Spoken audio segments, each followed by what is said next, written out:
रवि 3 महीने से दिवाली पर बोनस और प्रमोशन की आस लगाए बैठा था। 2 साल की कड़ी मेहनत, कम छुट्टियां और ओवर टाइम से उसने अपने बॉस का दिल जीत लिया था। वो अपने बॉस मिस्टर राकेश का फेवरेट एम्प्लॉय बन चुका था। उसने सोचा था कि इस बार दिवाली पर 1 महीने की लंबी छुट्टी लेकर मम्मी पापा के साथ रहेगा। मम्मी पिछले साल से ही उसकी शादी की कोशिश में जुटी थीं। अपने साथ काम करने वाले मुकेश को कई बार वह अपनी छुट्टियों की प्लानिंग बता चुका था। उसके सारे सहकर्मियों को भरोसा था कि उसे अब की बार दिवाली पर बोनस के साथ साथ प्रमोशन भी मिलेगा। मिस्टर राकेश ने प्रमोशन की लिस्ट में रवि का नाम सबसे ऊपर लिखा हुआ था और उसे वे कई बार बता भी चुके थे। हालांकि हेड ऑफिस से फाइनल लिस्ट आनी बाकी थी। सप्ताह का पहला दिन था। रवि अपने सहकर्मियों को गुड मॉर्निंग कहता हुआ अपने कैबिन में जा रहा था। तभी चपरासी गुड्डू रवि से बोला, रवि साहब, आपको बॉस ने बुलाया है। मुझे, रवि के मुंह से अचानक निकला था। पास के कैबिन में बैठा मुकेश रवि की तरफ ही देख रहा था। उसका सवाल सुनकर वह बताने लगा, अरे रवि, तुम्हें पता चला हमारे बॉस राकेश साहब की मदर की तबीयत ज़्यादा खराब है, इसलिए वे छुट्टी पर चले गए हैं। अच्छा, कब तक के लिए? रवि के चेहरे पर थोड़ी परेशानी झलक रही थी और सहानुभूति भी। परेशानी खुद की छुट्टी को लेकर थी।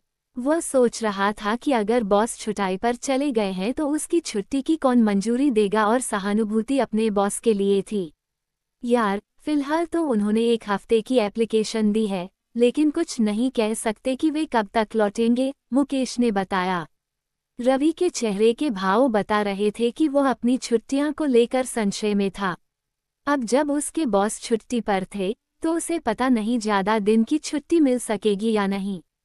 मुकेश ने उसके चेहरे के भावों को भांपते हुए कहा, तू फिक्र मत कर, तुझे छुट्टी तो मिल ही जाएगी।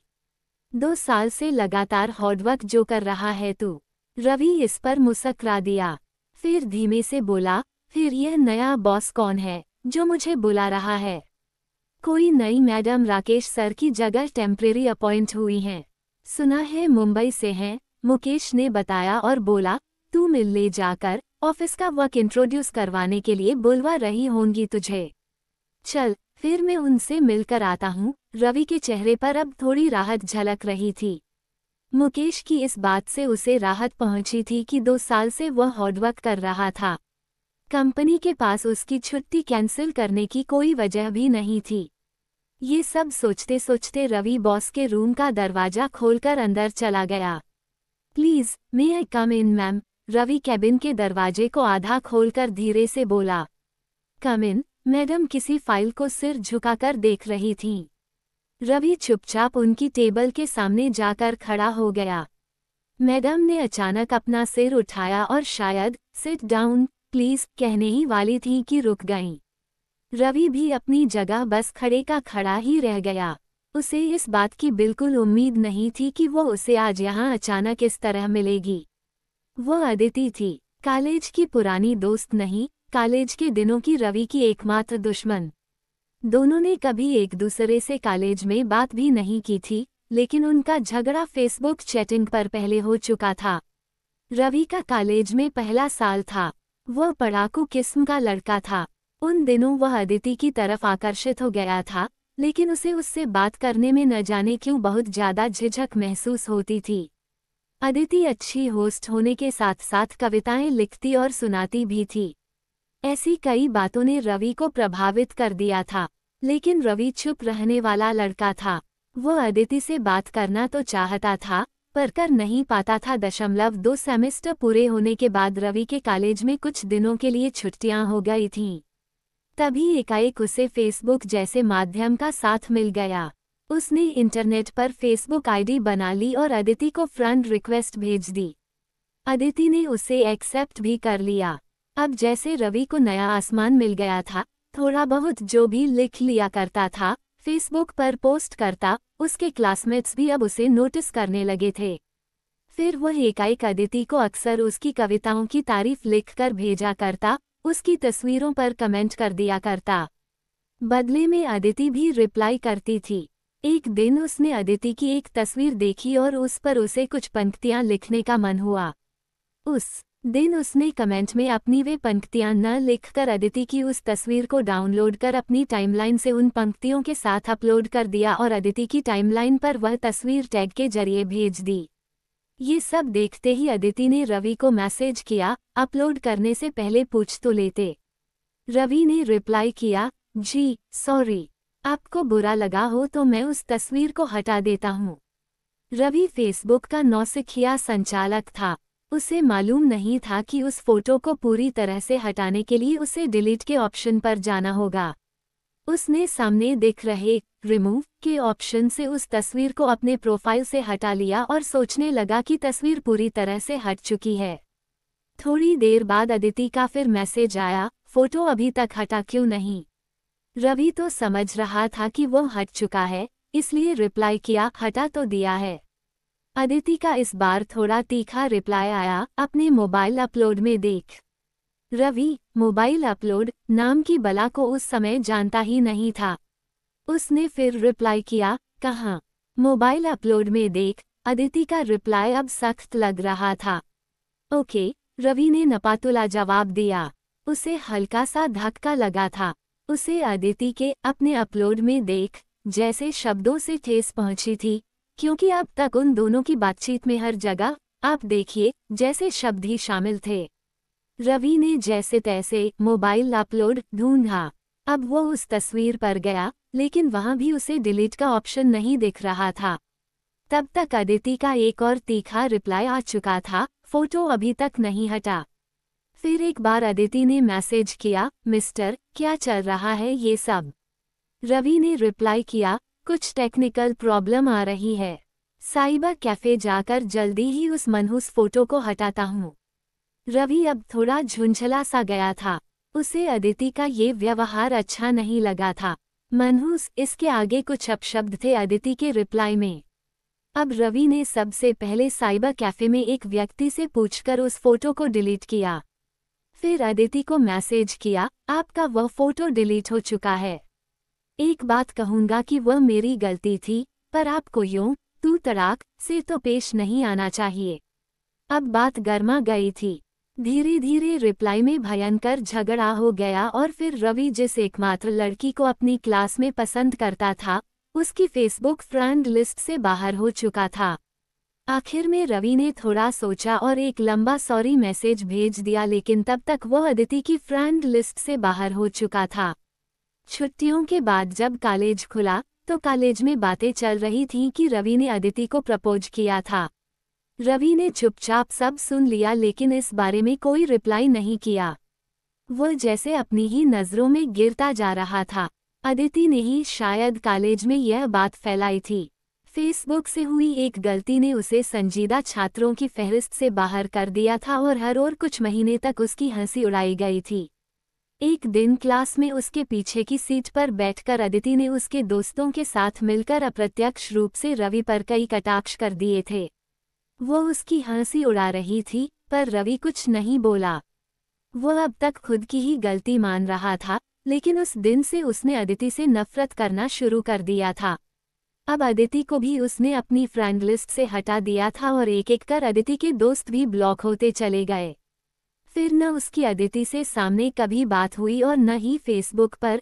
आज इतने साल बाद फिर वह उसके सामने थी और अब उसकी बॉस थी। दोनों लगभग 10 मिनट तक स्तब्ध होकर एक दूसरे को देख रहे थे। अदिति ने अपना चश्मा ठीक करते हुए कहा, सिट डाउन प्लीज। रवि चुपचाप बैठ गया। 5 मिनट तक कैबिन में खामोशी छाई रही। अदिति अभी फिर से अपनी फाइल में उलझ गई थी या शायद नाटक कर रही थी। फिर नजरें उठाकर बोली, रवि मुझे कल तक इस ऑफिस की सभी जरूरी फाइलें दे दो। जी मैम, रवि ने धीमे से कहा। उसकी नजरें झुकी हुई थीं। ओके, आप जा सकते हैं, अदिति ने कहा। इस बार उसकी नजरें भी झुकी हुई थीं। रवि कैबिन से बाहर आ गया था, लेकिन अपने अतीत से नहीं। उस रात उसे नींद नहीं आ रही थी। गुजरे हुए कल में जो हुआ था उसे तो वह नजरअंदाज कर चुका था, लेकिन अब उससे उसकी वर्तमान जिंदगी प्रभावित होती दिख रही थी। रवि को फिक्र सता रही थी कि उसकी छुट्टियां अदिति अस्वीकृत न कर दे। वह लंबे समय से छुट्टियों का इंतजार कर रहा था और अब अदिति के रहते उसे छुट्टी मिलना मुश्किल लगने लगा था। उसे लग रहा था कि अदिति उससे पुरानी दुश्मनी जरूर निकालेगी। अगले दिन वो परेशान सा ऑफिस पहुंचा। चपरासी ने पिछले दिन की तरह ही उसे आज फिर बताया कि बॉस यानी अदिति ने उसे कैबिन में बुलाया है। रवि वे जरूरी फाइलें लेकर कैबिन में पहुंचा जो उसे पिछले दिन अदिति ने छांटने को कही थीं। मे I come in ma'am? Ravi ने औपचारिकता निभाई।